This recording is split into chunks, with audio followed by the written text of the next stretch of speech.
Pagi di Jawa Tengah selalu dimulai dengan suara burung yang saling bersahutan dan matahari yang naik perlahan dari balik bukit. Namun bagi para pekerja proyek gedung 5 lantai di pinggiran kota itu, pagi bukanlah waktu yang menenangkan. Mereka justru menunggu siapa yang lebih dulu berteriak, suara burung atau suara mandor Eko. Eko dikenal sebagai mandor yang keras kepala, keras bicara, dan keras tangan. Tubuhnya tegap, kulitnya gelap terbakar matahari, dan matanya selalu tampak seperti menilai kesalahan orang lain. Sudah menjadi rahasia umum bahwa bekerja di bawah Eko tak akan bertahan lama. Meski begitu, banyak pekerja tetap datang karena proyek itu memberikan gaji sedikit lebih tinggi dari proyek lain, meski harus berhadapan dengan sikap sang mandor. Pagi itu seperti biasa. Para pekerja sudah berkumpul di depan lokasi. Ada Imron yang paling sering jadi sasaran kemarahan Eko. Ada juga 5 pekerja lain. Wanto si pengaduk semen, Dani yang bertugas mengangkat balok, Bendra si pengelas, dan 2 pekerja tambahan yang baru seminggu bergabung.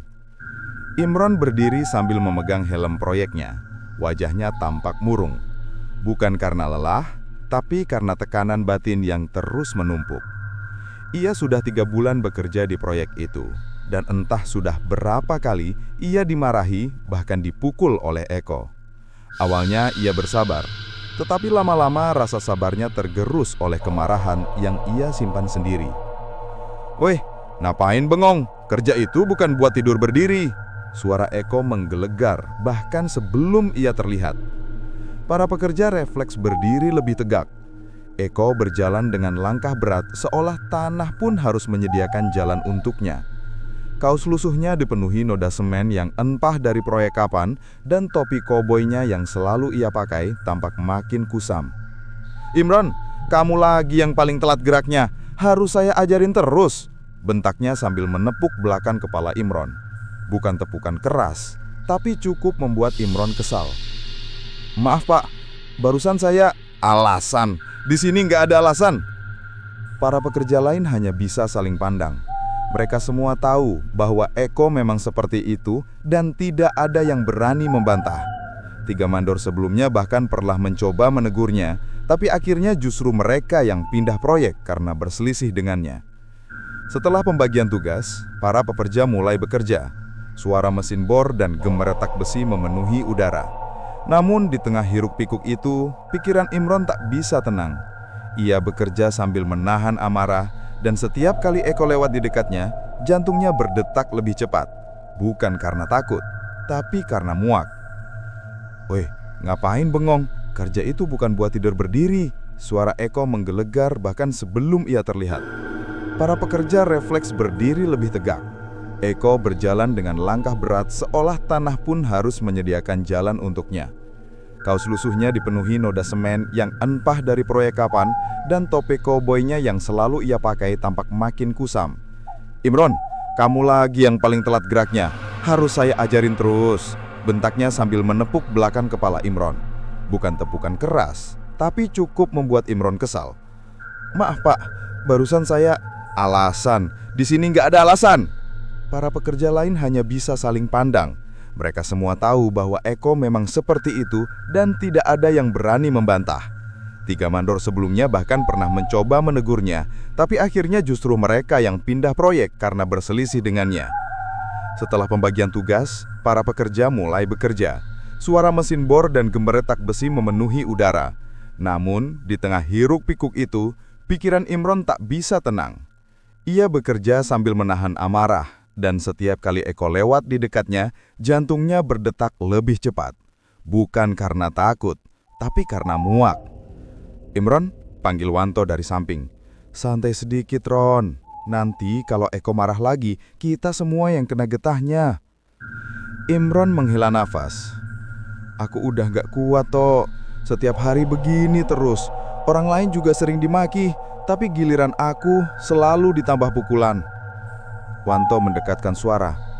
"Kamu sabar, cari kerja zaman sekarang itu susah." Imron tak menjawab.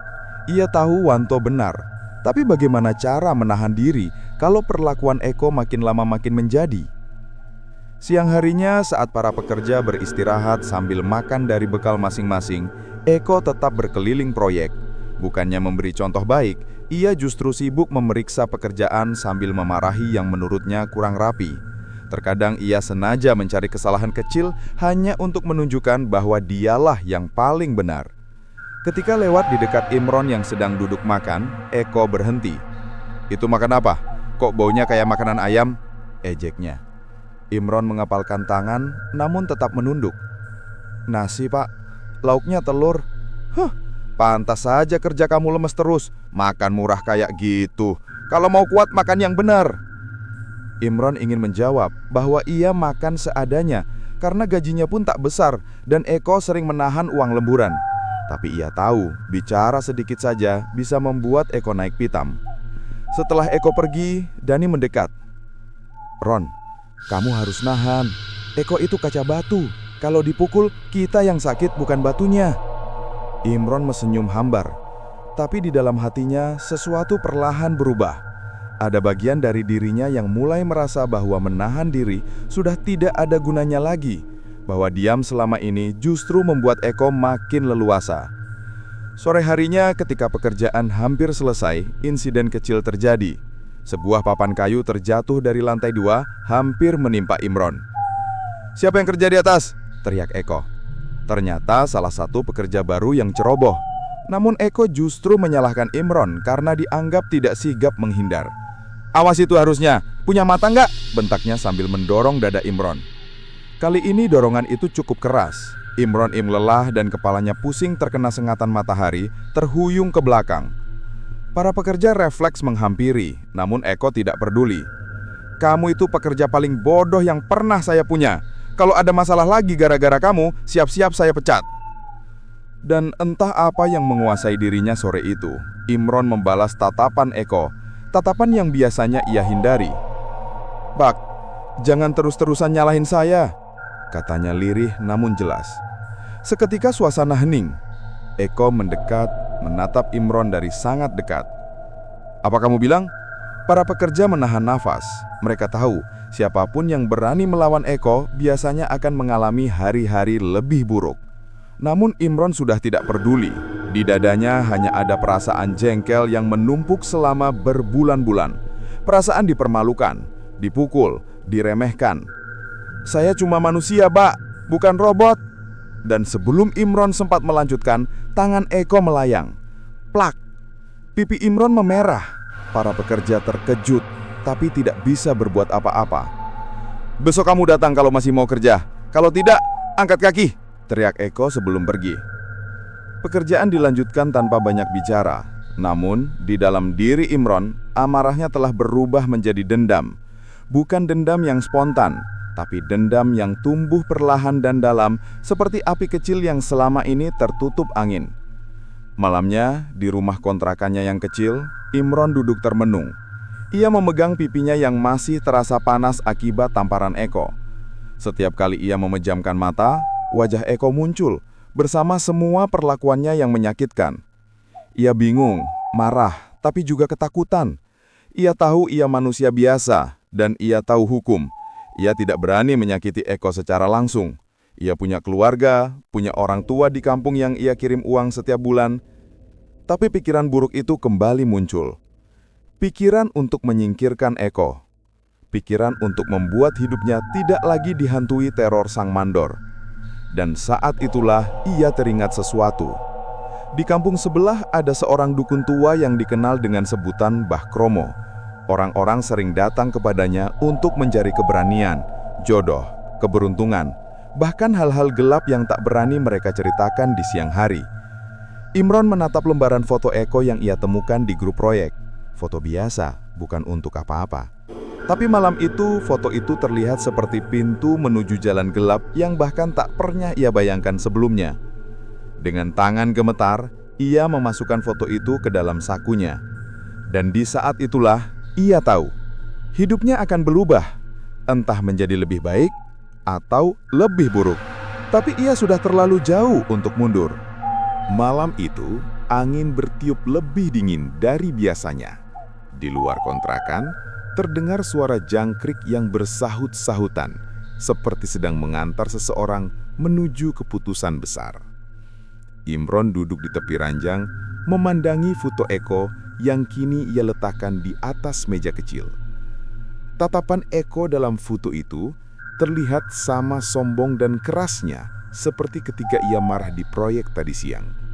Semakin lama Imron memandang, semakin kuat rasa sesak di dadanya.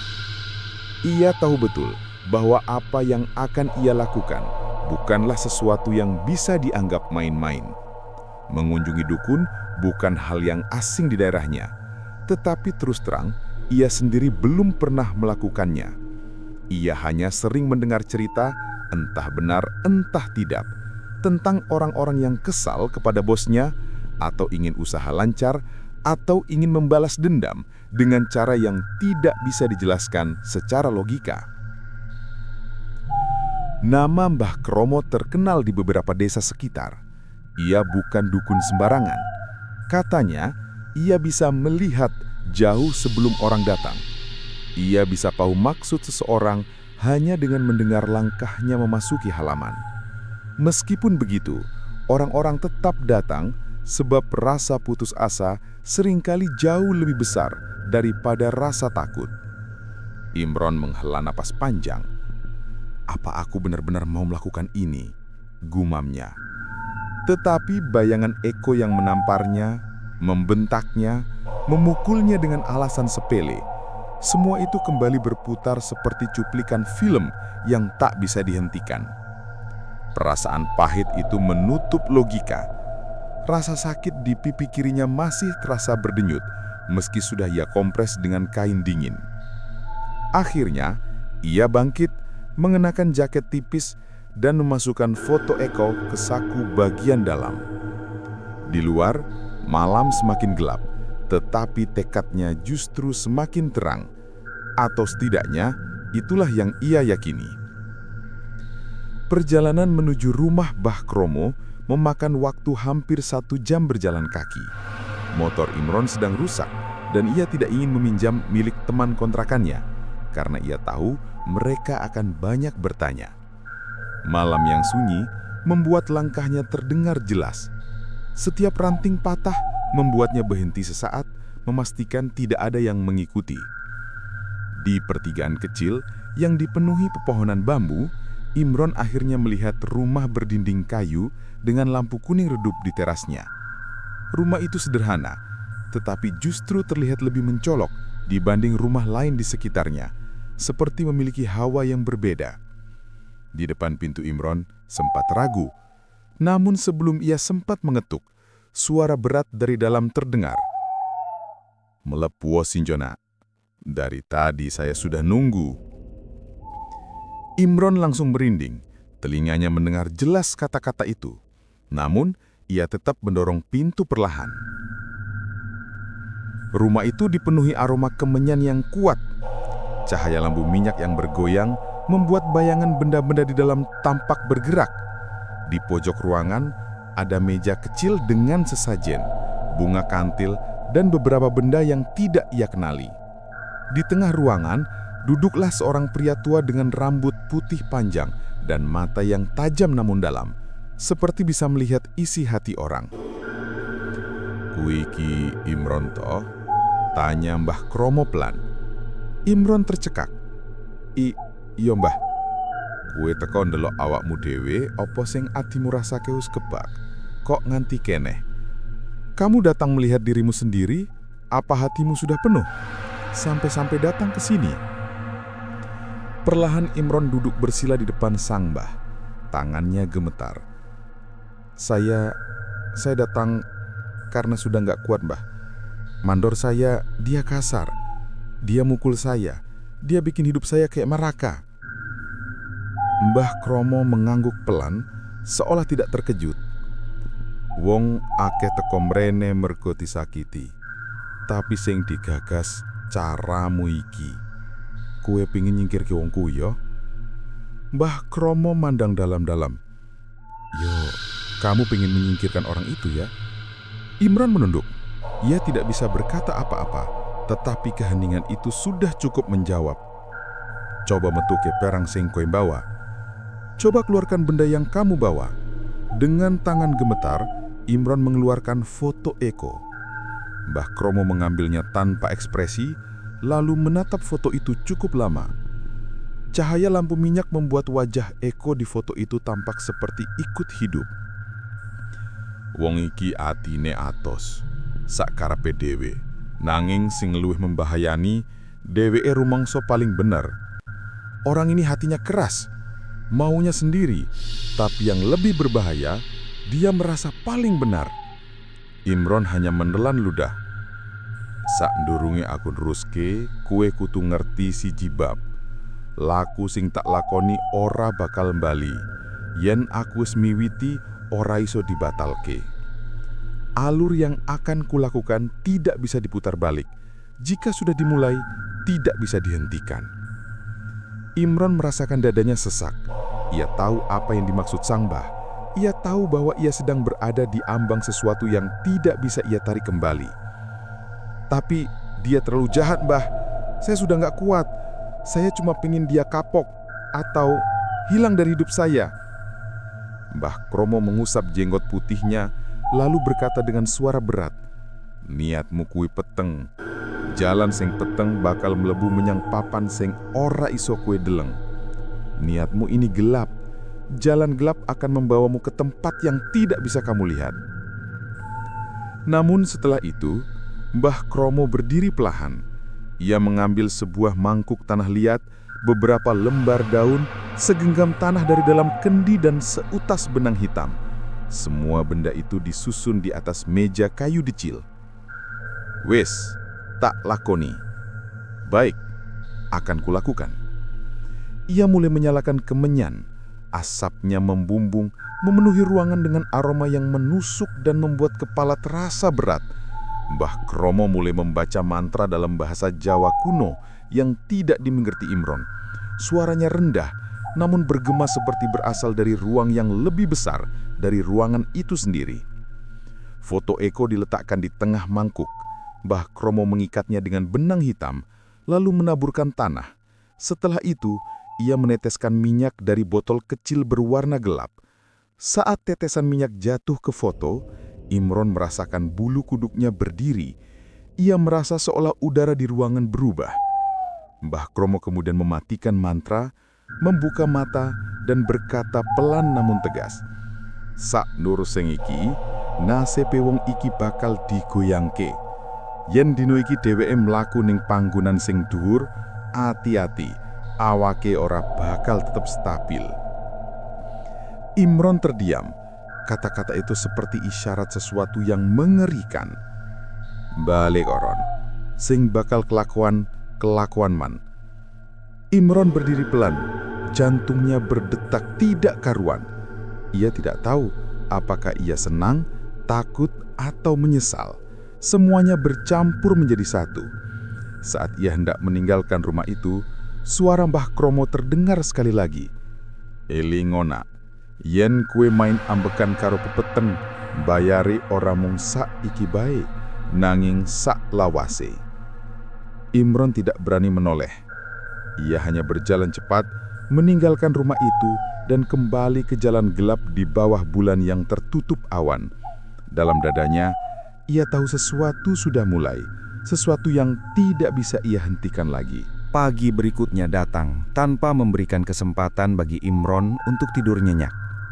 Sejak pulang dari rumah Mbah Kromo, pikirannya tidak berhenti berputar. Matanya terasa berat, tetapi tubuhnya seperti menolak beristirahat. Ada perasaan aneh yang tidak bisa ia jelaskan. Campuran antara takut, cemas, dan penyesalan yang muncul berulang-ulang. Pelan-pelan ia bangkit dari ranjang, mencuci muka, dan bersiap berangkat kerja seperti biasa. Namun sebelum melangkah keluar, ia menatap cermin kecil di dinding.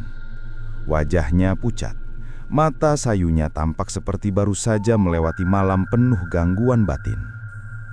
"Semoga semua baik-baik saja," gumamnya. Ia tahu dirinya sudah melangkah terlalu jauh, tetapi ia tetap berharap, meski samar, bahwa apa yang terjadi malam itu hanyalah ritual tanpa efek.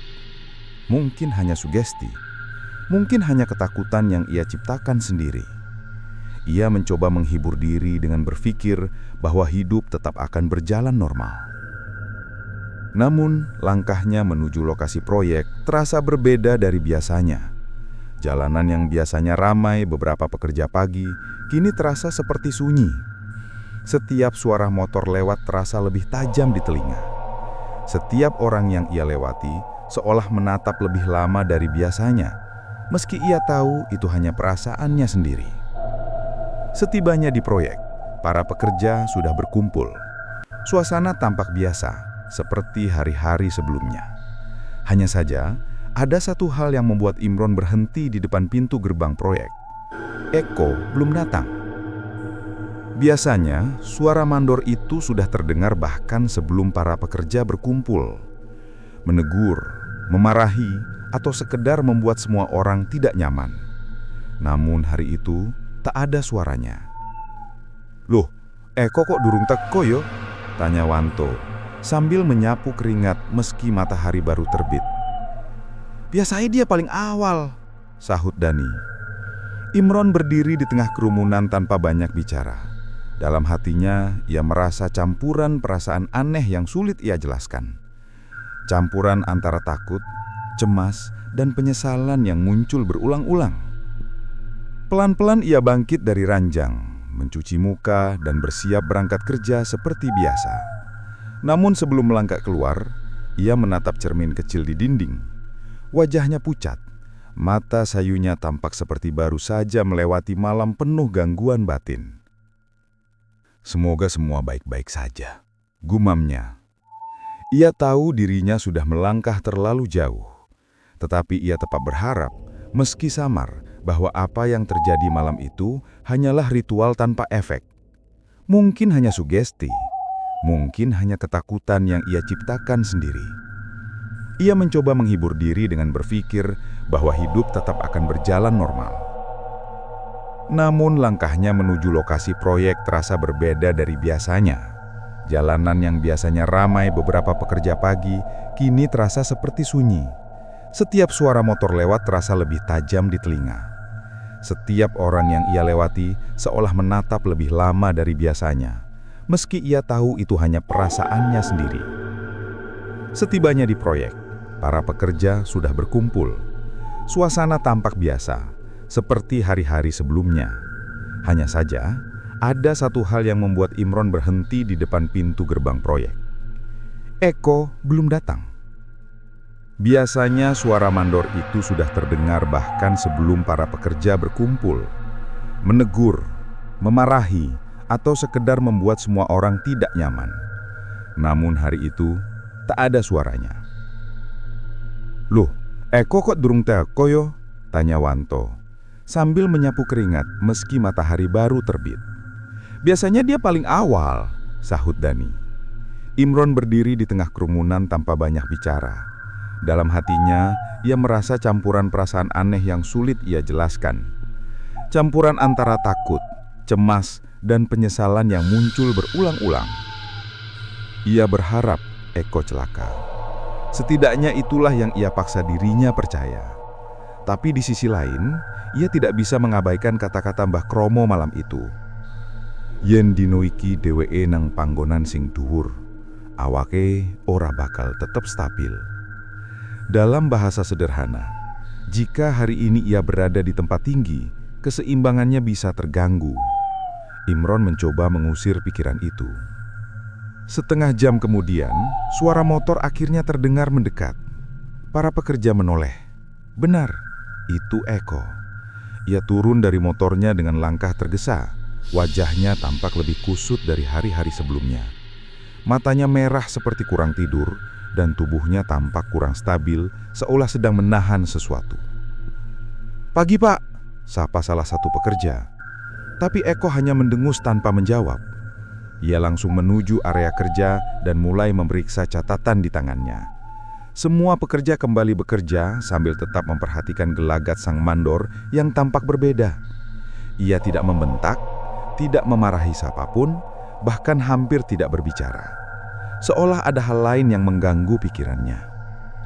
Imron, yang biasanya jadi sasaran emosi, justru merasa diawasi. Setiap kali ia bergerak, ia merasa seolah Eko beberapa kali menoleh ke arahnya dengan pandangan yang sulit dibaca. "Ron," bisik Wanto, "kok Eko hari ini diam banget ya? Beda banget sama biasanya." Imron hanya mengangkat bahu. "Aku juga nggak tahu." Tapi sebenarnya, Imron tahu bahwa ia tidak benar-benar tidak tahu. Ada sesuatu yang ia khawatirkan. Sesuatu yang ia pikirkan sejak bangun tidur. Hampir 2 jam para pekerja bekerja dalam suasana tidak nyaman itu. Sampai akhirnya, Eko memerintahkan 2 pekerja naik ke lantai 5 untuk memeriksa backisting yang katanya kurang rapi. "Aku sendiri yang mau cek, kalian ikut," katanya dengan suara yang sedikit serat. Pekerja yang diperintah naik segera berjalan ke lift barang. Eko mengikutinya tanpa berkata apa-apa kepada pekerja lain. Namun sebelum ia naik, tatapannya singgah sebentar ke arah Imron. Pandangan itu hanya berlangsung 2 detik, tetapi cukup untuk membuat perut Imron terasa mual. Setelah mereka naik, Imron bekerja sambil terus melirik ke arah bangunan. Setiap kali ia mengangkat kepala, ia merasa jantungnya berdebar lebih cepat. Ia tidak tahu apa yang ia tunggu atau apa yang ia takutkan. Beberapa menit kemudian, para pekerja di bawah mulai melihat sesuatu yang janggal. Mereka melihat 2 pekerja di atas memanggil Eko agar berhati-hati, karena ada beberapa papan yang agak licin setelah terkena sisa adukan semen tadi malam. Namun suara dari atas terdengar samar. "Pak, pelan-pelan, lantainya..." Suara itu tidak selesai, karena tepat saat itu terdengar suara langkah cepat seperti seseorang tergesa-gesa memeriksa sesuatu. Imron mendongak, jantungnya memukul dada, dan kemudian sesuatu terjadi. Tidak ada suara jeritan panjang, tidak ada adegan dramatis. Yang ada hanyalah satu suara berat yang terdengar seperti benda jatuh dari ketinggian. Suara yang membuat semua pekerja refleks menghentikan aktivitas. 3 detik kemudian, proyek itu hening. Wanto berbisik lirih, "Ron, itu barusan apa?" Imron tidak menjawab. Tubuhnya seolah membeku, tangannya gemetar, napasnya tersengal-sengal seperti habis berlari jauh. Beberapa pekerja berlari menuju arah suara. Mereka menemukan sesuatu yang membuat mereka langsung memanggil petugas proyek dan keamanan. Mereka memberi isyarat agar semua pekerja menjauh. Imron berdiri, seperti tidak bisa menggerakkan tubuhnya. Ia tahu apa yang terjadi. Ia tahu siapa yang terjatuh. Ia tidak butuh melihat, karena hatinya sudah mendahului sebelum pikirannya memproses apapun.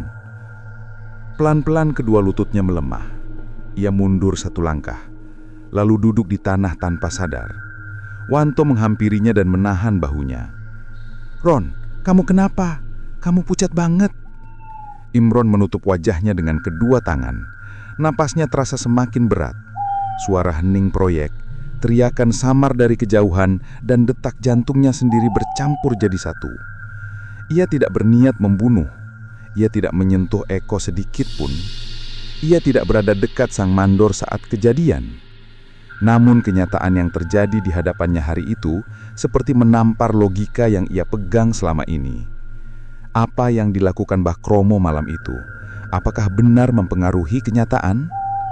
Imron tidak tahu. Yang ia tahu hanyalah satu hal. Ia sudah melangkah ke dunia yang tidak seharusnya ia masuki. Dan kini, dunia itu mulai menagih balasannya. Suasana proyek pada hari kejadian itu berubah menjadi kacau. Tetapi setelah ambulans dan pihak keamanan datang, semua pekerja dipulangkan. Tidak ada seorang pun yang berani berbicara terlalu keras. Semua masih terkejut, masih tidak percaya bahwa mandor Eko, yang selama ini seperti batu yang sulit roboh, tiba-tiba hilang nyawanya hanya dalam hitungan detik. Imron berjalan pulang dengan langkah gontai. Bahkan Wanto yang biasanya paling cerewet pun memilih diam. Hanya ada suara sepatu yang menyentuh tanah, ritmis namun berat. Seolah setiap langkah semakin menambah beban di dada masing-masing. Sampai di kontrakan, Imron langsung masuk kamarnya tanpa bicara apapun. Pintu ia tutup pelan, lalu ia duduk di lantai. Kepalanya menunduk, napasnya memburu. Ia mencoba meyakinkan dirinya bahwa itu kecelakaan. Ya, kecelakaan. Papan licin, lantai tidak rata, kesalahan langkah. Hal-hal itu sering terjadi di proyek besar. Tidak ada yang aneh. Namun, kata-kata itu tidak cukup kuat. Tidak cukup meyakinkan. Gimana bisa pas banget hari ini? Gumamnya lirih. Ia mengingat jelas ucapan Mbah Kromo, yen dina iki dheweke ning panggonan sing dhuwur, awake ora bakal seimbang. Kata-kata itu berputar-putar di kepalanya, seperti gema yang tidak mau berhenti. Tubuh Imron bergetar pelan. Rasa bersalah menggerogoti dadanya. Ia tahu ia tidak mendorong Eko, tidak menyentuhnya, tidak berada di dekatnya. Secara hukum, ia tidak bersalah. Tapi secara batin, itu lain cerita. Imron menarik napas dalam-dalam. Aku cuma ingin dia berhenti menyakiti orang, bukan begini. Suaranya terdengar pecah. Malam itu ia hampir tidak tidur. Setiap kali memejamkan mata, ia melihat Eko berdiri di lantai 5, menoleh ke bawah, lalu hilang dari pandangan. Padahal ia tidak melihat kejadian itu dengan mata kepala sendiri. Namun bayangan itu muncul begitu hidup. Saking jelasnya, kadang ia terbangun dengan keringat dingin. Keesokan harinya proyek dihentikan sementara. Semua pekerja diminta datang untuk memberikan keterangan. Beberapa petugas dari perusahaan dan kepolisian datang untuk memastikan tidak ada tindak kriminal. Suasana pagi itu lebih tegang dari biasanya. Imron berdiri di antara pekerja lain, mencoba terlihat tenang meski hatinya kalut. Ketika namanya dipanggil untuk wawancara singkat, ia hampir tersandung saat berdiri. Petugas memintanya duduk. Saudara Imron, Anda bekerja cukup dekat dengan almarhumnya. Imron menelan ludah. Iya Pak, saya pekerja harian di bawah arahan beliau. Kami butuh keterangan Anda tentang sikap dan aktivitas beliau sebelum kejadian. Apakah ada sesuatu yang janggal atau berbeda? Imron berpikir sejenak. Kemarin beliau terlihat lelah Pak, diam, tidak marah-marah seperti biasa. Saya juga kaget lihatnya. Petugas mencatat. Ada masalah pekerjaan? Konflik dengan pekerja? Imron berhenti bernapas sejenak. Pertanyaan itu menusuk tepat di titik yang paling ia takutkan. Ada Pak. Mandor Eko memang keras, sering marahi kami. Tapi sejauh yang saya tahu, nggak sampai ada yang mau mencelakai beliau. Petugas itu menatap Imron beberapa detik sebelum menulis lagi. Baik, terima kasih. Imron berdiri hendak pergi, namun sebelum ia melangkah, petugas lain yang tadi sudah memperhatikan, tiba-tiba bertanya, "Kamu sendiri ada masalah sama dia?" Jantung Imron serasa jatuh ke perut, tapi ia memaksa tersenyum. Kadang dimarahi Pak, tapi saya anggap itu bagian dari pekerjaan. Petugas itu mengangguk datar. Imron pun keluar, menahan napas sampai langkahnya benar-benar jauh dari ruangan. Siang harinya semua pekerja berkumpul di bawah tenda proyek. Mereka tidak bekerja, hanya menunggu instruksi dari pihak perusahaan. Suasana hening, namun pelan-pelan bisikan mulai terdengar. Katanya Eko jatuh soalnya lantai licin.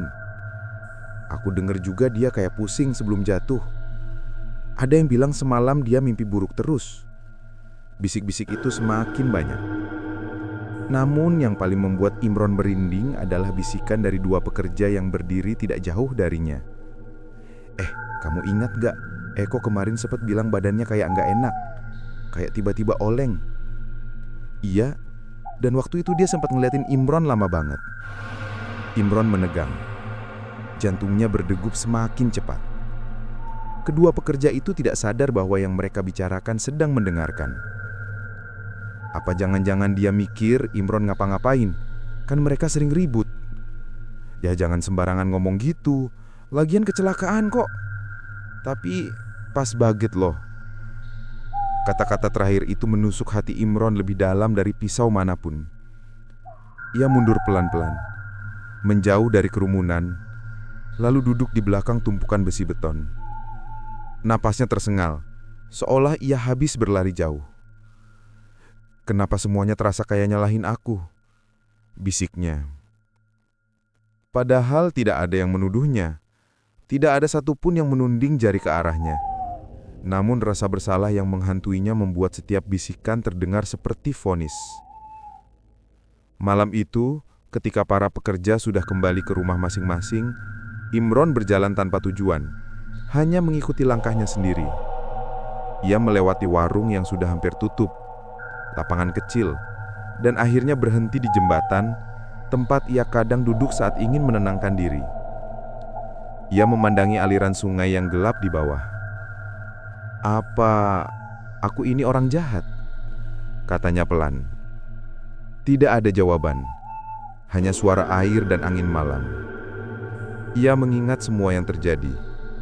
Ia tidak memegang Eko, tidak mendorongnya, tidak menyiapkan jebakan. Tapi ia datang ke Mbah Kromo dengan niat yang gelap, niat yang lahir dari luka dan kemarahan. Niat yang ia tahu tidak benar, tapi ia lakukan karena putus asa. Dan sekarang, Eko mati. Apa ini salahku? Atau cuma kebetulan? Ia menutup wajahnya dengan tangan. Sejenak, ia berpikir untuk menemui Mbah Kromo lagi. Menanyakan apakah ritual itu benar-benar bekerja. Menanyakan apa yang sebenarnya terjadi. Namun bagian lain dari dirinya takut. Takut jawaban yang ia dapat justru lebih mengerikan dari yang ia duga. Ia terdiam lama, sampai angin malam membuat tubuhnya menggigil. Saat ia akhirnya pulang, langkahnya terasa berat, seolah setiap batu di jalanan ikut menahan kakinya. Tapi ketika ia membuka pintu kontrakan, dadanya semakin sesak. Karena di lantai, tepat di depan pintunya, terlegak sesuatu. Sebungkus daun kering yang diikat benang hitam. Tapi yang membuat Imron hampir jatuh pingsan adalah benda kecil yang berada di atasnya. Paku berkarat. Tidak ada pesan, tidak ada penjelasan. Tapi Imron tahu, atau setidaknya ia merasa tahu, bahwa benda itu bukan sekedar sampah. Itu tanda. Tanda bahwa permainan belum selesai. Tanda bahwa ada sesuatu yang masih mengejarnya. Dan disinilah ia sadar bahwa bayang-bayang dosa tidak berhenti pada kematian seseorang. Bayang-bayang itu justru baru mulai menempel pada dirinya. Imron menatap benda-benda di depan pintu kamar kontrakannya sambil berdiri kaku. Daun kering yang terikat benang hitam, bentuknya seperti lilitan tidak beraturan, dan paku berkarat yang diletakkan di atasnya membuat bulu kuduknya berdiri. Ia tidak tahu pasti apa makna benda itu, tetapi ia yakin itu bukan sesuatu yang jatuh dari langit. Seseorang meletakkannya di sana. Pertanyaannya, siapa? Dengan hati-hati, ia memungut paku itu menggunakan ujung sapu. Ia tidak berani menyentuh langsung. Daun-daun kering itu ia dorong pelan ke dalam plastik bekas, lalu ia ikat rapat dan buang ke tempat sampah depan rumah. Namun setelah itu, rasa takut tidak ikut terbuang. Rasa takut itu justru melekat semakin kuat, seperti kabut yang menutup ruang pikirannya. Ia mengunci pintu, mematikan lampu, dan duduk di ranjang dengan napas terengah. Dalam remang-remang kamar, semua terlihat lebih menyeramkan. Bayangan lemari tampak memanjang. Bunyi tikus di atap terdengar seperti langkah seseorang. Bahkan desiran angin melalui celah jendela membuatnya merasa tidak sendirian. "Apa ada yang tahu?" gumamnya pelan. Gelombang kecemasan datang tanpa henti. Ia mencoba memikirkan kemungkinan lain. Sesuatu yang masuk akal. Mungkin itu ulah anak-anak sekitar. Mungkin itu hanya sampah yang tertiup angin. Mungkin itu hal yang tidak ada hubungannya dengan dirinya. Tapi logika itu hanya bertahan beberapa detik sebelum pikiran buruk kembali muncul. Bagaimana jika seseorang mencurigainya? Bagaimana jika seseorang tahu ia pergi ke Mbah Kromo? Bagaimana jika itu Peringatan. Imron menutup wajahnya dengan kedua tangan. Malam itu terasa panjang, nyaris tanpa istirahat. Keesokan paginya, ia bangun dengan mata bengkak. Tubuhnya lemas seolah baru melalui perjalanan jauh. Tetapi ia tetap harus pergi ke proyek karena perusahaan masih meminta para pekerja hadir untuk pengarahan lanjutan. Saat berjalan menuju lokasi, ia terus melirik ke belakang, memastikan tidak ada yang mengikutinya. Rasa takut itu membuatnya sensitif pada suara sekecil apapun. Entah daun jatuh, motor lewat, atau ayam berkokok. Begitu tiba di proyek, ia melihat beberapa pekerja berkumpul. Wajah-wajah mereka terlihat tegang. Beberapa berbisik, sebagian lagi tampak tidak fokus. Dani menghampirinya. "Ron, kamu dengar berita pagi ini?" Imron mengeleng. "Berita apa?" "Ini, katanya keluarga Eko datang ke proyek. Mereka mau nuntut perusahaan kalau penyebab kecelakaannya nggak jelas." Imron menelan ludah. "Oh, gitu. Iya, terus orang-orang katanya bakal diperiksa lagi, terutama yang kemarin dengar suara sebelum Eko jatuh." Jantung Imron kembali berdetak cepat. "Siapa yang dengar?" "Ya, pekerja yang di lantai 5. Tapi mereka bilang nggak ada apa-apa. Eko cuma tergelincir." Imron sedikit lega, tapi rasa takut itu belum hilang. Sebaliknya ia merasa semakin dikejar bayang-bayang. Tidak lama kemudian, supervisor proyek datang dan berdiri di depan para pekerja. "Teman-teman, proyek kita masih dihentikan sementara sampai hasil investigasi keluar. Hari ini kalian tetap datang, tapi belum boleh bekerja. Kami sedang koordinasi dengan pihak perusahaan dan keluarga almarhum." Para pekerja mengangguk. "Kalau ada yang merasa melihat atau mendengar sesuatu sebelum kejadian, mohon sampaikan. Jangan sembunyi-sembunyi." Kalimat itu membuat dada Imron serasa ditusuk. Ia memalingkan wajah, tidak berani bertemu pandangan orang lain. Di sampingnya, Wanto berbisik.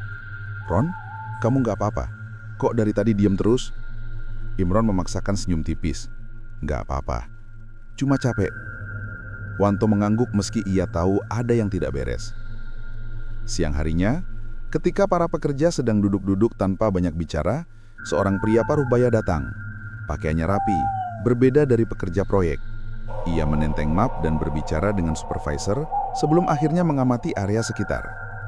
Imron memperhatikannya dengan cemas. "Itu siapa?" tanyanya pada Dani.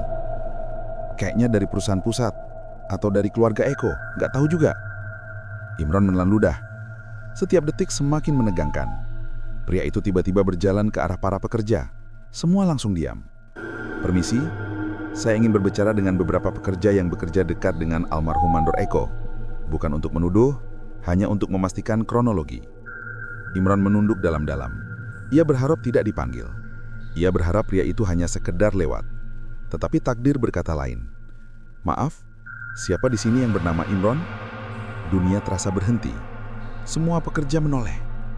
Imron kaku. Wanto menepuk bahunya pelan. "Ron, dipanggil."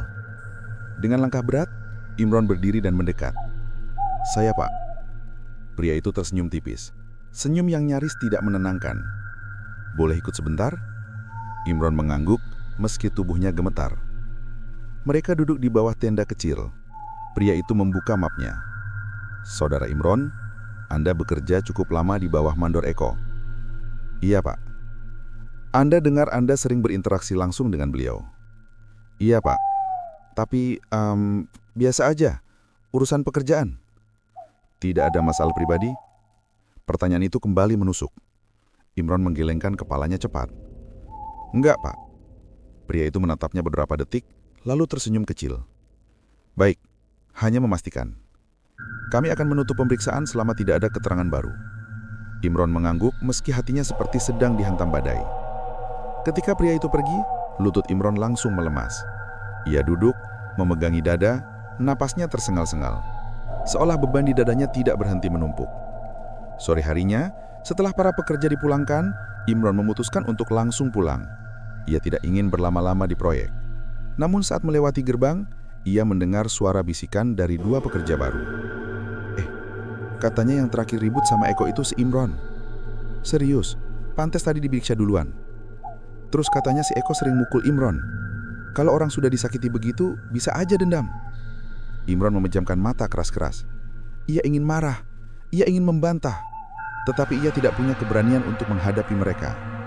Ia hanya melangkah pergi, membiarkan bisikan itu mengikuti langkahnya seperti bayangan gelap. Sesampainya di kontrakan, ia membuka pintu dengan hati-hati. Ia memastikan tidak ada benda aneh lagi di depan pintu. Hari itu aman untuk sementara.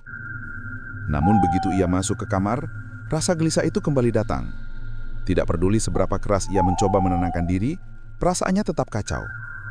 Ia duduk di ranjang dan memeluk lututnya. "Apa yang sudah aku lakukan?"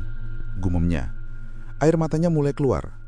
Rasa bersalah, takut, bingung, semua berubah menjadi satu gumpalan yang menekan dadanya. Tiba-tiba pikirannya teringat pada sesuatu. Mbah Kromo. Apakah sang dukun tahu apa yang terjadi? Apakah sang dukun tahu konsekuensinya? Apa yang harus ia lakukan sekarang? Bagian kecil dalam dirinya ingin bertanya. Bagian lainnya justru takut jawaban yang muncul.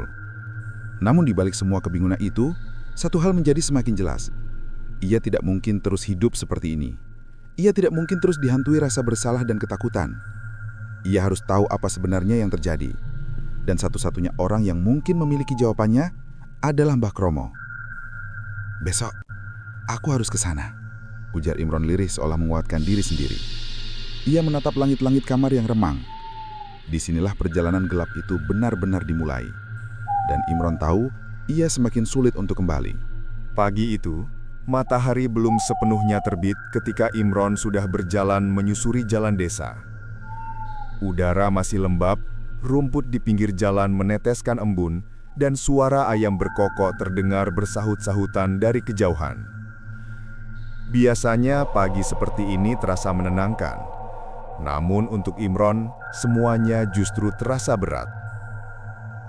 Ia melangkah dengan kepala tertunduk, setiap jejak langkahnya seperti mengantarnya semakin dalam ke lembah ketidakpastian yang ia ciptakan sendiri.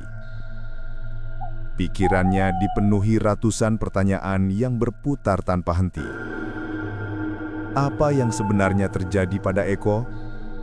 Apakah kematian itu benar-benar karena santet? Apakah Mbah Kromo berbohong? Atau apakah semua hanya kebetulan yang kebetulan? Ia tidak menemukan jawaban, dan itu justru membuatnya semakin tersiksa. Setelah berjalan hampir 1 jam, ia tiba di jalan setapak yang mengarah ke rumah Mbah Kromo. Jalan itu sempit, diapit oleh tumbuhan liar, dan terlihat sepi seperti biasanya. Setiap kali angin bergoyang, dedaunan di kiri kanannya bergesekan, menghasilkan suara lirih seolah mengikuti langkah kakinya. Imron berhenti sebentar di depan gapura bambu rumah Mbah Kromo. Jantungnya berdegup kencang. Ia sempat berpikir untuk berbalik dan pulang.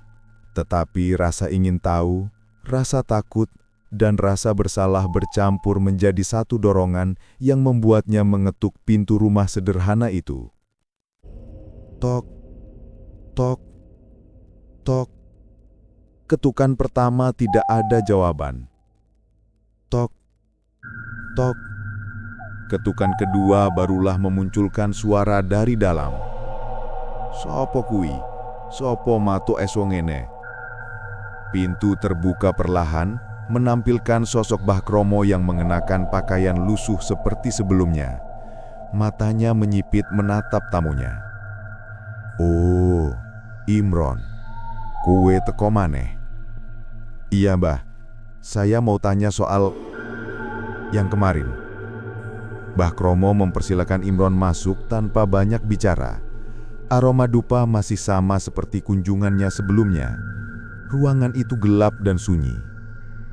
Saat pintu ditutup, suasana seperti memakan suara apapun yang masuk. "Duduk," kata Mbah Kromo sambil menunjuk tikar. Imron duduk gugup. Tangannya berkeringat dingin. Ia menunggu Mbah Kromo berbicara dulu, tetapi lelaki tua itu hanya duduk diam, seolah menunggu Imron yang mulai duluan. Akhirnya Imron membuka suara. "Bah, saya mau tanya, apa santetnya itu beneran berhasil?" Mbah Kromo tidak langsung menjawab. Ia mengambil botol kecil dari rak kayu, mengguncangkannya sebentar, lalu meletakkannya kembali. Barulah ia menatap Imron. Kowe wis krungu kabare Mandor Eko mati toh? Sudah mbah, semua pekerja tahu. Tapi saya nggak yakin itu karena santet. Terus, kalau itu kecelakaan biasa, kalau itu bukan gara-gara yang Mbah lakukan? Mbah Kromo tersenyum tipis, seperti seseorang yang sudah lama memprediksi pertanyaan itu akan muncul. Imron, wong mati kuwi iso macem-macem sebab. Tapi yen wong sing ketiban sambatmu, ketiban sengkelatmu, ketiban rasa dendamu, yo opo maneh sing kuwe pikirke? Imron menunduk. Tapi mbah, apa itu artinya saya yang bikin dia meninggal? Mbah Kromo menghembuskan nafas panjang. Nduk, santet ora mesti langsung mateni. Sing tak lakoni mung buka dalan. Sopo sing dorong dalan kuwi terjadi? Yo duniamu dewe. Imron memijat dahinya. Penjelasan itu tidak membuatnya lebih tenang. Justru sebaliknya, ia merasa semakin tenggelam. Jadi, maksudnya apa mbah? Maksudku, kowe sing jaluk bantuan. Kowe sing suwene iki urip digenjet karo wong kuwi. Rasa nesumu kuwi sing narik akibat. Imron terdiam. Kata-kata Mbah Kromo seperti bayangan gelap yang semakin mengurungnya. Tapi mbah, kalau santet itu beneran, apakah saya bakal kena balikannya? Mbah Kromo mengangkat alis. Balian? Hehehehe. Kowe ki lucu. Wong sing melu urusan gaib kuwi mesti ono resiko. Ora ono sing gratis. Imron tegang. Resiko apa maksudnya mbah? Lelaki tua itu meraih kendi kecil dan menuang air ke gelas tanah liat. Ia menyerahkan gelas itu pada Imron. Minum sik, ngomongnya sing tenang. Imron ragu, tapi ia minum juga. Setelah itu Mbah Kromo melanjutkan. Resiko santet kuwi ora mesti balian langsung. Kadang balian kuwi bentuke rasa was-was, ora tenang, diikuti bayangan sing ora iso ilang. Kowe rasa saiki piye? Imron memalingkan wajah. Saya takut mbah. Nah, kuwi balian sing pertama. Imron mengguku. Dada terasa sesak. Ia ingin protes, ingin menyerukan bahwa ia tidak pernah menginginkan semua ini terjadi. Namun kata-kata itu tidak keluar. Terus, saya harus bagaimana? Kowe kutu ayem.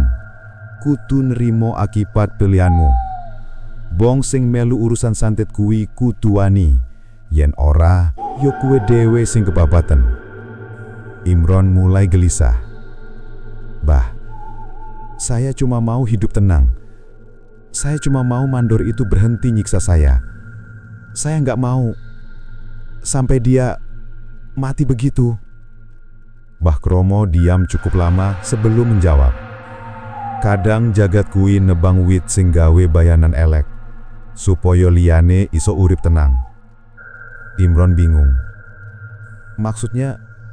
Maksudku, kadang kejadian sing kowe anggap salah, sakjane dibutuhake supaya kowe iso maju. Imron menunduk. Terus mbah, saya harus apa sekarang? Saya terus kepikiran, saya takut orang curiga sama saya. Takut ada yang tahu saya datang ke sini. Mbah Kromo berdiri, lalu mengambil kantong kain kecil. Ia menyerahkannya pada Imron. Gawa iki, isine mung tumbal gawe nenange pikiranmu. Ojo dibuka, ojo disingkirake. Sing penting, ojo ngomong karo sapa wae soal iki. Imron menerima kantong itu dengan tangan gemetar. Ini buat apa? Supaya roh-roh sing kebangun orang ganggu atimu. Imron membeku. Roh apa? Wes, ojo takon kebanyakan. Kata Mbah Kromo cepat. Pokoke, nek kue ora pengen tambah repot, turuti wae. Imron mengangguk pelan. Meski tidak mengerti, ia tidak punya pilihan lain. Ia masuk ke pusaran ini karena keputusannya sendiri, dan sekarang ia terjebak. Saat ia bangkit untuk pulang, Mbah Kromo berkata, "Imron, hati-hati, uripmu bakal berubah sakwise iki. Sing penting eling, ojo golek masalah maneh." Ucapan itu menggema di kepala Imron selama perjalanan pulangnya. Angin sore menyapu tubuhnya, tetapi tidak mampu menyingkirkan kegelisahan yang menumpuk. Di dalam kantong kecil yang menggantung di genggamannya, ia merasa seakan sedang membawa sesuatu yang jauh lebih berat daripada benda di dalamnya. Sesuatu yang tidak bisa dia buang, sesuatu yang tidak bisa dia hindari. Sebuah konsekuensi dari langkah yang ia pilih. Dan Imron tahu, mulai saat itulah hidupnya tidak akan lagi sama. Sejak pulang dari rumah Mbah Kromo, Imron merasa hidupnya berubah. Bukan menjadi lebih tenang seperti yang ia harapkan, justru sebaliknya. Rasanya seperti ada beban tak terlihat yang menempel di pundaknya, menekan dari dalam, mengganggu pikirannya setiap waktu. Malam itu, ia duduk sendirian di kamar, memandangi kantong kain kecil pemberian Mbah Kromo. Kantong itu ia letakkan di atas meja. Bentuknya sederhana, dari kain kusam yang diikat tali tipis. Tidak berat, bahkan nyaris tidak terasa jika digenggam. Namun entah mengapa, Imron merasa seperti sedang menatap benda yang memikul rahasia besar. Ia menelan ludah. "Gak boleh dibuka," katanya. Ia mengulang pesan itu dalam hati. Setiap kali rasa penasaran muncul, ia mengingat ancaman halus Mbah Kromo bahwa membukanya hanya akan membawa masalah lebih besar. Jadi ia diam. Ia tidak menyentuhnya lagi. Namun walaupun tidak ia buka, kantong itu seperti membawa hawa aneh. Setiap kali ia duduk di dekatnya, ia merasa seakan ada yang memperhatikan. Ia tak tahu dari mana perasaan itu datang. Malam semakin larut, tetapi mata Imron tidak kunjung mengantuk. Ia memejamkan mata berkali-kali, tetapi pikirannya selalu kembali pada suara-suara samar yang muncul entah dari mana. Sesekali, ia merasa mendengar bunyi langkah di luar kamar, padahal ia tinggal seorang diri. Ketika akhirnya ia memutuskan untuk tidur, tubuhnya terasa letih, tapi pikirannya tidak pernah benar-benar tenang. Keesokan paginya, Imron tiba di proyek lebih awal dari pekerja lain. Ia berharap datang lebih cepat akan membuatnya terasa aman, tetapi nyatanya tidak. Proyek terlihat lebih sunyi dari biasanya. Banyak pekerja yang belum hadir karena masih trauma setelah kejadian meninggalnya Eko. Ketika ia memasuki area kerja, ia melihat beberapa pekerja berdiri berkelompok sambil berbisik. Mereka melihat ke arahnya dan langsung terdiam. Imron menunduk, tidak ingin memancing kecurigaan. Dani memanggilnya dari jauh. "Ron, sini sebentar." Imron segera mendekat. Dani terlihat gelisah, wajahnya tegang. "Kamu udah dengar kabar belum?" tanya Dani. "Kabar apa lagi?" Imron mencoba tetap tenang. "Tadi pagi, ada orang dari kantor pusat datang lagi. Mereka mau ngecek rekaman CCTV proyek." Imron merasakan jantungnya seakan berhenti berdetak. "Rekaman CCTV?" "Iya, tapi katanya sebagian nggak jelas, karena banyak bagian yang gelap atau kameranya mati. Tapi ya, tetap aja, mereka mau nyari kemungkinan kalau ada yang aneh sebelum mandor Eko jatuh." Imron menelan ludah. Ini buruk, sangat buruk. Walaupun ia tidak melakukan apa-apa secara fisik, hanya mendengar kata pengecekan CCTV sudah cukup membuat tengkuknya dingin. "Terus, ada yang dicurigai?" tanya Imron, suaranya sedikit bergetar. "Gak tahu, tapi kemarin orang yang dari perusahaan sempat nanya-nanya soal kamu juga kan? Mungkin mereka cuma lagi nyusun data." Imron mengangguk, meski hatinya semakin tidak tenang. Hari itu para pekerja tidak banyak bekerja. Mereka lebih banyak duduk, menunggu perintah supervisor. Namun dalam diam, bisik-bisik terus terdengar. Satu pekerja baru mengatakan, "Aku dengar mandor Eko seling mukulin salah satu pekerja. Siapa namanya ya? Imron ya? Yang lain menjawab, iya, kemarin aku lihat dia dipanggil orang perusahaan. Kayaknya serius. Jangan-jangan dia yang... Ucapan itu terpotong ketika mereka menyadari Imron lewat di dekat mereka. Imron pura-pura tidak mendengar, tetapi telinganya menangkap kalimat itu dengan jelas. Ia menarik napas dalam-dalam. Tubuhnya seperti kehilangan tenaga. Saat ia hendak menuju tempat tidurnya, tiba-tiba Wanto menghalangi jalannya. "Ron, sini dulu," katanya pelan tapi tegas. Imron mengernyit. "Kenapa?" "Ngomong sebentar, tempat sepi." Perasaannya tidak enak, tetapi ia tetap mengikuti Wanto ke belakang gudang, area yang jarang dilewati pekerja. Begitu sampai, Wanto langsung menatapnya dengan serius. "Ron, jujur aja, kamu ada masalah besar sama Mandor Eko sebelum dia meninggal?" Imron langsung tegang. "Maksudnya apa? Aku lihat kamu makin aneh sejak kejadian itu. Terus katanya keluarga Eko mau cari tahu siapa orang terakhir yang ribut sama dia. Kamu tahu sesuatu nggak?" Imron menggeleng cepat. "Enggak, Won.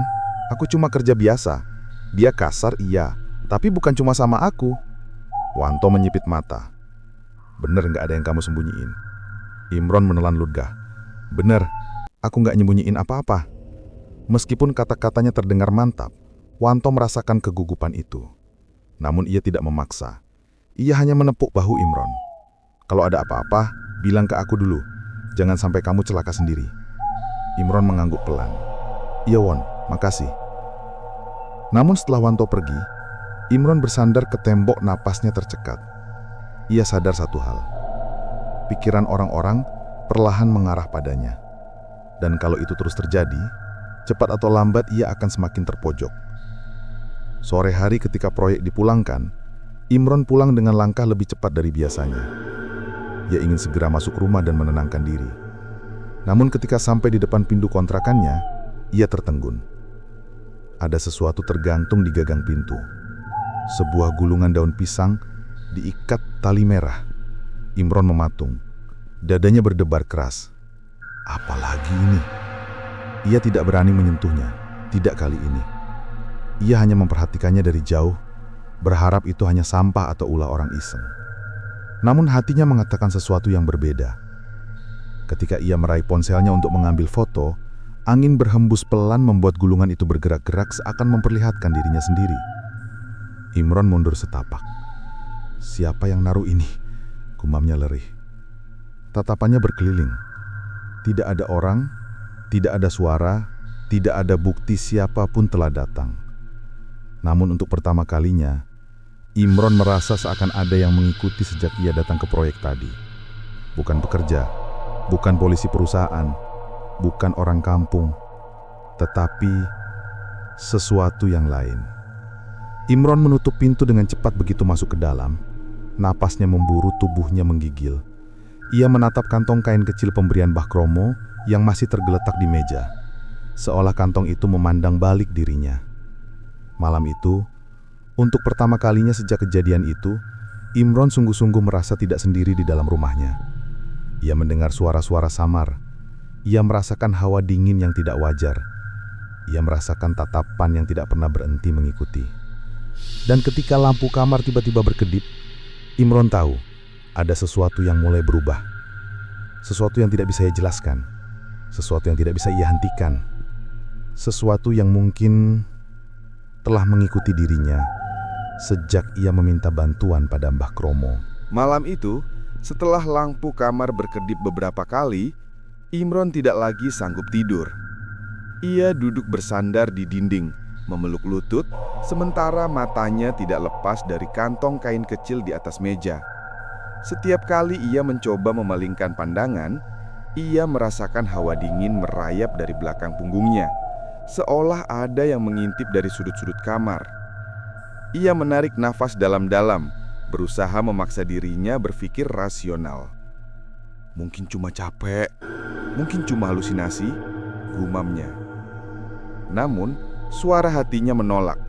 Dalam, sangat dalam, ia tahu ada sesuatu yang tidak wajar terjadi. Ketika jarum jam menunjuk hampir tengah malam, bunyi-bunyian kecil mulai terdengar dari luar rumah. Awalnya seperti suara daun kering terseret angin. Tapi lama-kelamaan bunyinya berubah menjadi langkah perlahan, seperti seseorang berjalan mengitari kontrakan kecilnya. Tap, tap, tap. Imron menegakkan tubuhnya. Tangannya mulai gemetar. Ia menelan ludah lalu meraih ponselnya. Tetapi sinyal hilang, seperti malam ketika ia pergi ke rumah Mbah Kromo. "Jangan bilang ini ulah santet itu," bisiknya. Langkah itu berhenti tepat di depan pintu. Sunyi, hening total. Imron menahan nafas. Wajahnya memutih. Lalu terdengar suara lirih, sangat lirih, seperti bisikan seseorang yang berdiri di balik pintu. "Ron." Imron tersentak, tubuhnya membeku. Ia bahkan tidak berani bergerak sedikit pun. Bisikan itu terdengar lagi. Imron. Kali ini lebih jelas, lebih dekat, lebih seperti suara yang ia kenal. Suara itu mirip suara Mandor Eko. Nafas Imron tercekak, dadanya serasa diremas. Wajahnya berkeringat dingin. "Bukan, itu bukan," katanya pelan, berusaha menolak apa yang ia dengar. Tapi suara itu kembali muncul. "Kowe sing jaluk aku ilang." Imron memejamkan mata kuat-kuat, menutup telinga dengan kedua tangannya. "Berhenti, berhenti, berhenti." Namun suara itu seolah langsung muncul di dalam kepalanya, bukan dari luar. "Imron, kowe sing gawe aku mati." Imron berteriak tanpa suara. Tubuhnya gemetar, kakinya lemas. Ia terjatuh duduk di lantai, pipinya basah oleh air mata. Tidak ada lagi suara langkah di luar, tetapi suara di kepalanya tidak mau hilang. Ia merangkak pelan menuju meja dan meraih kantong kain itu. Tangannya bergetar hebat. "Mbah, kamu kasih aku apa?" katanya terseduh. Ia memegang kantong itu erat-erat, berharap benda itu bisa meredakan bisikan di kepalanya. Namun, yang terjadi justru sebaliknya. Kantong kain itu terasa hangat, seolah ada sesuatu di dalamnya yang hidup. Imron langsung meletakkannya kembali ke meja, nafasnya tersengal. Ia memeluk tubuhnya sendiri, berusaha menenangkan diri. Hampir 1 jam, suara-suara itu menghantuinya, sebelum akhirnya perlahan menghilang. Hening kembali mengisi kamar. Tidak ada langkah, tidak ada bisikan, tidak ada hawa asing. Namun, Imron tahu, itu bukan halusinasi. Ada sesuatu yang mulai mengikutinya. Pagi hari, Imron bangun dengan mata sembab dan tubuh lemah. Tidur tidak pernah menghampirinya semalam. Begitu duduk, ia merasakan tubuhnya seperti tidak bertenaga. Kepalanya berat, seolah penuh dengan kabut tebal. Namun, ia tetap harus berangkat ke proyek, meski pikirannya tidak siap. Saat tiba, beberapa pekerja menatapnya aneh. Matanya merah, wajahnya pucat, jalannya tidak stabil. Dani bahkan menghampirinya dengan cemas. "Ron, kamu kenapa? Sakit?" Imron menggeleng. "Enggak, cuma kurang tidur." Dani menghela nafas. "Kamu kayak abis begadang 2 hari. Kalau sakit bilang, jangan dipaksain. Lagi pula kita nggak banyak kerja hari ini." Imron mengangguk, tetapi pikirannya tidak menyimak. Ia hanya ingin duduk diam dan tidak berbicara dengan siapapun. Namun, diamnya justru membuat pekerja lain semakin curiga. Ada yang berbisik pelan, ada yang melirik, ada yang memperhatikan dari jauh. Wanto mendekat beberapa menit kemudian. "Ron, aku perhatiin dari kemarin kamu beneran gak ada masalah ya? Kelihatannya kamu makin kacau." Imron menunduk. "Aku cuma capek." "Capek apa? Kamu kayak orang ketakutan." Imron tidak menjawab. Ia tidak mungkin menceritakan apa yang terjadi malam itu, karena ia sendiri hampir tidak percaya jika ia tidak merasakannya sendiri. Wanto menepok bahunya. Kalau kamu butuh teman cerita, ngomong sama aku. Jangan dipendam sendiri. Imron hanya mengangguk tanpa berkata apa-apa.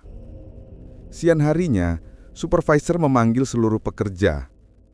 Teman-teman, hasil investigasi sementara dari perusahaan menyatakan kematian Mandor Eko masih dianggap kecelakaan kerja. Tapi, proses belum selesai. CCTV ada beberapa bagian yang hilang rekamannya. Jadi, kita masih cari keterangan tambahan.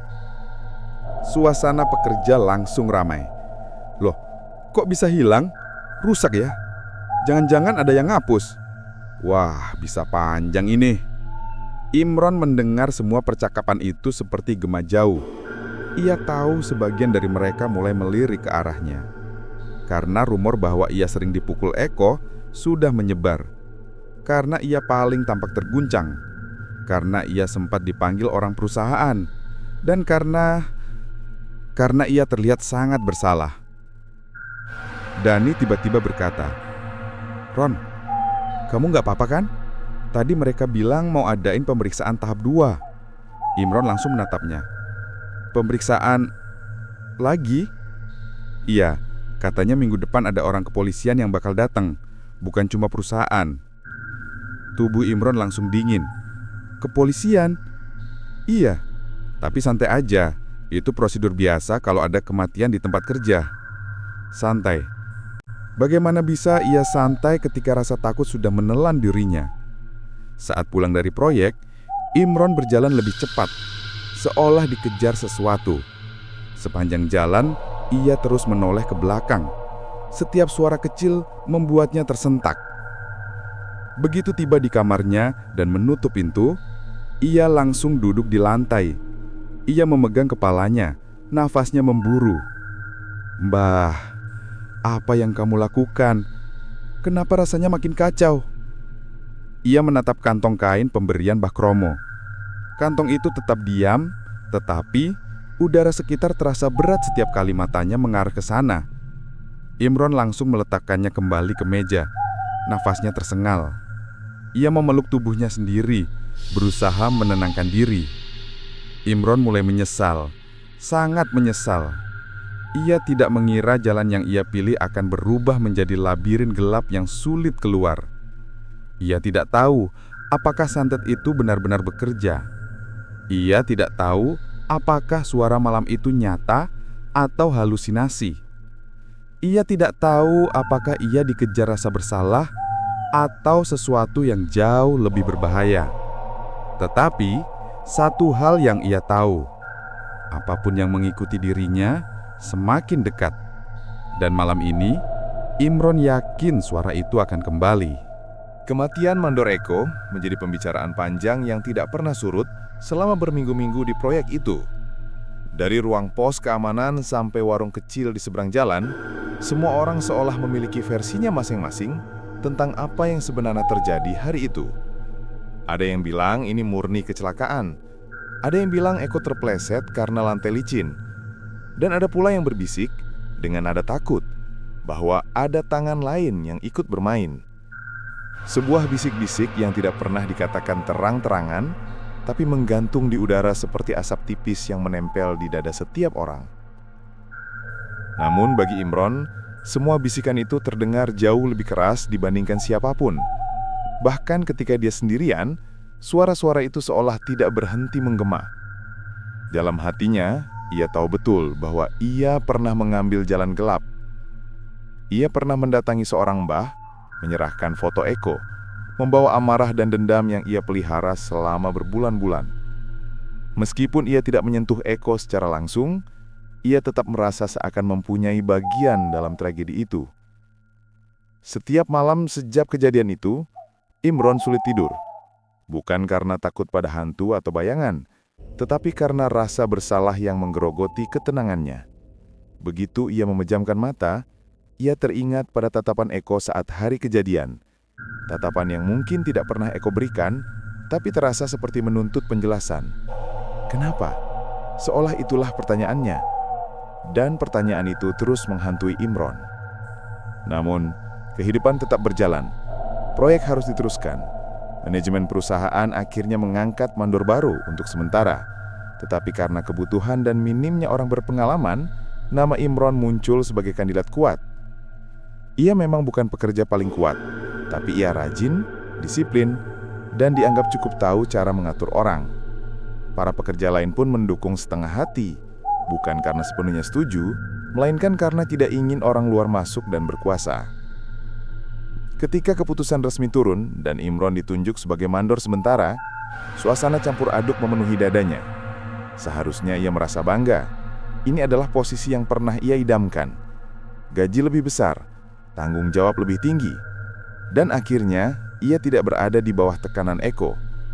Tapi rasa bangga itu tidak bisa berdiri tegak karena berdiri di atas sebuah dasar yang retak oleh rasa bersalah yang tidak pernah sembuh. Hari pertama menjadi mandor, ia berdiri di lantai 1 sambil melihat para pekerja mulai beraktivitas. Mereka menatapnya dengan dua jenis pandangan, hormat dan was-was. Sejak kejadian mandor Eko, entah mengapa semua orang terlihat lebih hati-hati. Bahkan sedikit suara keras atau langkah tergesa saja dapat membuat mereka saling menoleh. Kematian Eko meninggalkan trauma tersendiri, bukan hanya bagi Imron, tetapi bagi semua yang pernah mendengar kerasnya suara sang mandor selama ia masih hidup. "Imron, ini list material yang datang pagi ini," kata salah satu pekerja sambil menyerahkan catatan. Imron menerimanya sambil mengucapkan terima kasih. Hal yang sederhana, namun dulu tidak pernah dilakukan Eko. Perlahan, ia mencoba memperbaiki suasana kerja. Ia tidak ingin mengulang pola keras yang pernah ia alami. Ia ingin menjadi mandor yang berbeda. Tapi setiap kali ia mengingat tujuannya, menjadi mandor, ia teringat lagi bahwa ia pernah rela melakukan apapun untuk meraih posisi itu. Dan ingatan itu memotong semangatnya seperti pisau tumpul yang menyayat perlahan, tapi dalam. Sore itu, setelah pekerjaan selesai, Imron duduk sendiri di atas tumpukan papan kayu sambil melihat bangunan yang semakin mendekati tahap finishing. Cahaya matahari yang menurun menyentuh permukaan dinding yang mulai dicat, seolah memberi warna hangat yang menenangkan. Tapi Imron tidak bisa benar-benar menikmati keindahan itu. Hatinya terlalu berat. Ternyata jadi mandor tidak seindah yang kamu bayangkan ya, Ron. Suara seorang pekerja Sandi datang dari belakang sambil duduk di sampingnya. Imron tersenyum tipis. "Ya, begitulah. Tanggung jawabnya banyak. Yang penting jangan kayak Mbak Eko dulu," ujar Sandi sambil tertawa kecil, lalu cepat-cepat menutup mulutnya takut terdengar tidak sopan menyebut orang yang sudah meninggal. Imron hanya mengangguk pelan. "Ya, aku gak mau seperti dia." Sandi memandang Imron sebentar.